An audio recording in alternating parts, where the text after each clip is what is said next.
Such bold strokes, Alfred, said the teacher. Such freedom, such expression, so proactive. Such powerful emotion, Amelia. I feel your pain. Well, Dorothy, it's a worthy effort, somewhat pedestrian.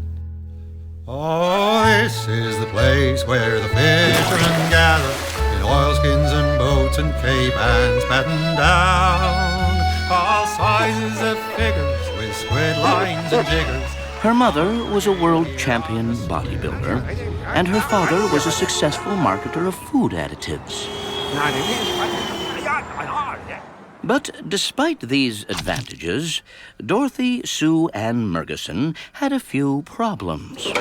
Her parents' jobs kept them away for long periods of time, so she often had to fend for herself. She also had the usual problems of a child her age.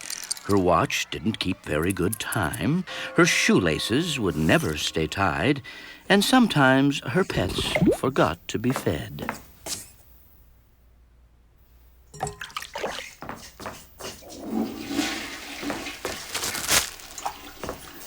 Moreover, her hair never behaved. When she was fairly relaxed, her hair lay limp and lifeless. But when she was the slightest bit tense, her hair would attract knots. And not just the usual snarls and tangles, but Boy Scout knots. The reef knot, the sheet bend, and the clove hitch. Luckily, Dorothy Sue Ann was a highly resourceful child. She learned to tell time by the sun, and she used knots from her hair to bind up her shoes, which at least kept them on her feet. When she missed her parents, she would just turn on the television. The Cinderella Syndrome. Children work while parents shirk. The tragedy of indolent parents. Is it happening in your... Planet Saturn, named, of course, for the Roman god, who, as a form of prehistoric birth control, consumed his own children. Tonight's episode, Honey, I Ate... I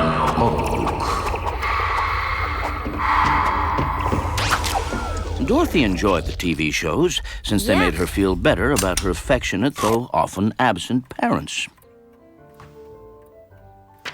Dorothy was a good student, and she particularly enjoyed doing math homework, since the answers were either right or wrong, not just the teacher's opinion. She always used her father's old fountain pen, although that sometimes had problems too. After searching high and low in desperation, she finally went to her father's private cabinet.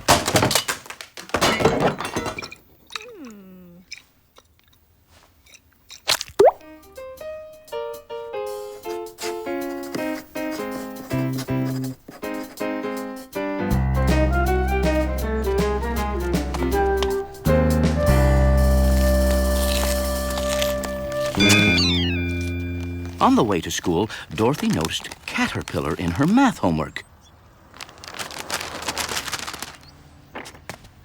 She didn't think much about it at the time. When Dorothy got her homework back, she found that she had received a surprisingly low mark. Alfred Mudgeon, who had also received a low mark, claimed that he had done all his arithmetic in base 27 for an extra challenge. The teacher had neither the time nor the skills to check this, so she revised his mark to an A on trust.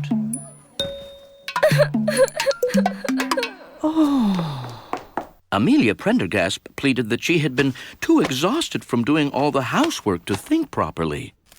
Dorothy remembered this story from television the night before. I saw that on TV, thought Dorothy, then wondered if she had inadvertently spoken aloud. I saw that on television last night, too, said the teacher. Such things have become so terribly commonplace.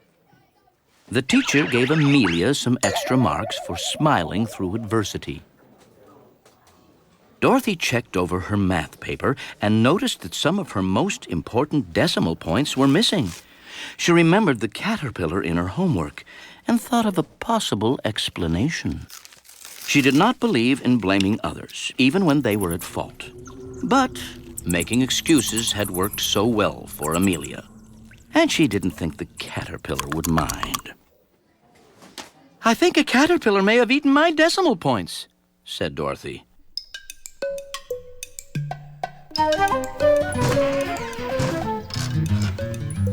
She was sent to the school counselor, who told her that the caterpillar was a symbol of her feelings of inadequacy.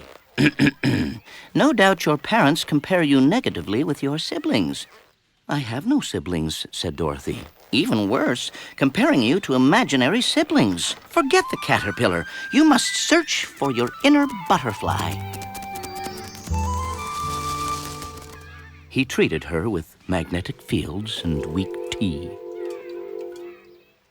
In the days that followed, Dorothy began to notice that other animals were taking an interest in her homework. One day, a cat attacked her essay on ethics and proper conduct. "Cats don't need ethics," cried Dorothy. Perhaps the cat thought Dorothy was trying to adopt it and heard of Dorothy's record with other pets. But by then, it had already eaten a few important nots and don'ts. It was with some foreboding that she handed in her essay. Alfred Mudgeon and Amelia Prendergast had both handed in blank sheets for this assignment. Alfred claimed that his essay was written in white ink to symbolize the purity of the sinless soul. Amelia merely claimed that her essay had been erased by her wicked stepmother. The teacher, who dabbled in Zen, was amazed that pure goodness and pure evil could generate an identical result. "Emanations of the featureless void," she muttered ecstatically, and she gave both essays an identical gold star. Amelia knew her parents would be very proud of her gold star, but perhaps she would not explain exactly how she got it. The teacher's bliss was interrupted, however, when she read Dorothy's essay, which seemed to promote arson, fraud, blasphemy, and jaywalking. "A cat ate all my negations," cried Dorothy. "A cat chewed on my homework," Dorothy explained to the counselor. "A cat is an ancient symbol of evil. Here it represents your pent-up rage against those who have wronged you. You wish to lash out at someone." "Only the caterpillar and the cat," said Dorothy. "Repression," muttered the counselor, and he treated her with vibrations from a crystal.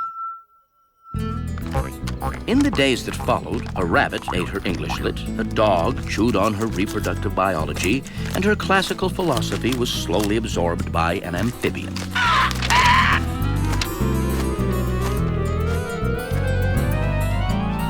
She kept these assaults to herself, but the stress did cause her hair to knot up and her pet to go unfed.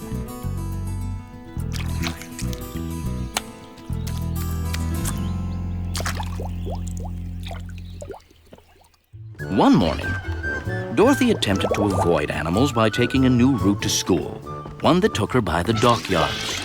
She was carrying her assignment on intransigent post-pluperfect French verbs when she heard bloop bloop. Before she could say, "Call in the bin," she was snatched up by a giant squid. Luckily, it was only after her homework.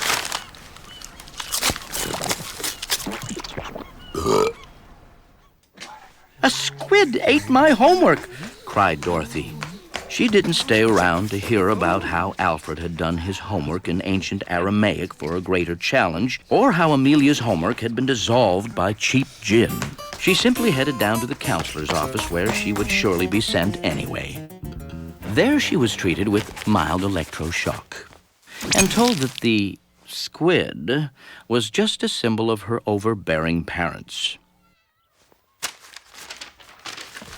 Dorothy had been saving some extra homework for just this moment, and she attempted to demonstrate the reality of her problem.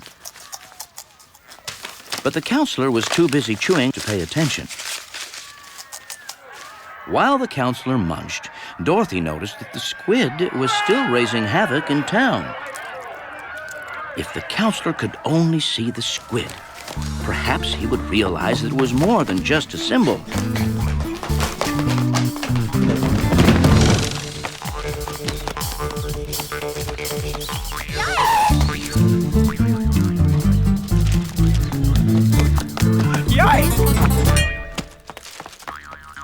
Using her homework as a lure, she distracted the squid.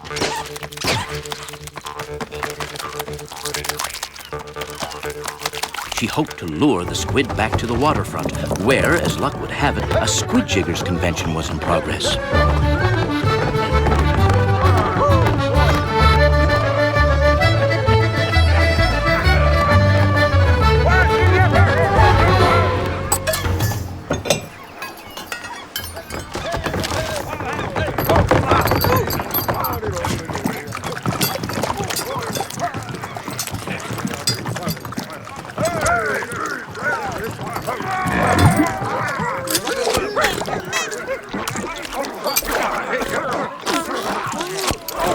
Within minutes, they had jigged the squid into submission. They were so enthusiastic about their work that they jigged the school counselor as well. Dorothy had saved the town and was now something of a hero. Both the squid and the counselor were released back to the wild. Even her knotted hair became fashionable, and for a while, Boy Scouts replaced hairdressers at the town's beauty parlors. The school counselor decided that Dorothy was just a symbol of his inadequate youth and treated himself with ice water immersion. Still, no one could explain the mystery of the hungry squid. A famous psychic claimed that Dorothy's experiences were evidence of a budding psychic ability. A well-known local clergyman recommended that an exorcism be performed. And a prominent psychiatrist suggested a little psychosurgery for anyone who had seen the squid. Dorothy kept the door locked and worked on her memoirs. She began to relax a bit, and her hair became limp and unfashionable again. One day, however, the door burst open. It was her father, who had missed everything. Dad! He had returned to pick up a bottle filled with an experimental food additive called Yum 17 that his company had been developing. "It's powerful stuff," said Dad. "We used pheromones from cats, caterpillars, and cattle from Kathmandu, all mixed into the secret ingredient, which happens to be squid ink. This stuff is so potent, we're going to use it to get kids to finish their broccoli. We're going to make $1 million out of this gunk, so don't tell anyone. Even your mom's been using it to help her bulk up. Bye, kid. Say hi to Mom if she drops by." Dorothy had been using the ink to do her homework. Suddenly, she had a logical explanation for the caterpillar, the cat, and the squid. She even had a real reason to blame things on her dad, which would have made the counselor happy. On the other hand, if Dad did make $1 million, that wouldn't be such a bad thing either. And maybe with Dad's invention, her pets would finally remember to be fed. Then Dorothy remembered that Mom had been using Dad's invention. Gee, thought Dorothy, I hope Mom's okay. All in all, Dorothy figured Mom would probably make out okay. It was just the sort of challenge Mom would appreciate. And if you can handle a giant squid, well, you're probably ready for just about anything. Oh, this is the place where the fishermen gather in oilskins, boots, and cape hands battened down. All sizes of figures, squid lines and jiggers, they congregate here on the squid chicken ground. If ever you're feeling inclined to go squidding, leave white shirts and collars behind in the town. And if you get cranky without your silk hanky, well, better steer clear of the squid chicken ground.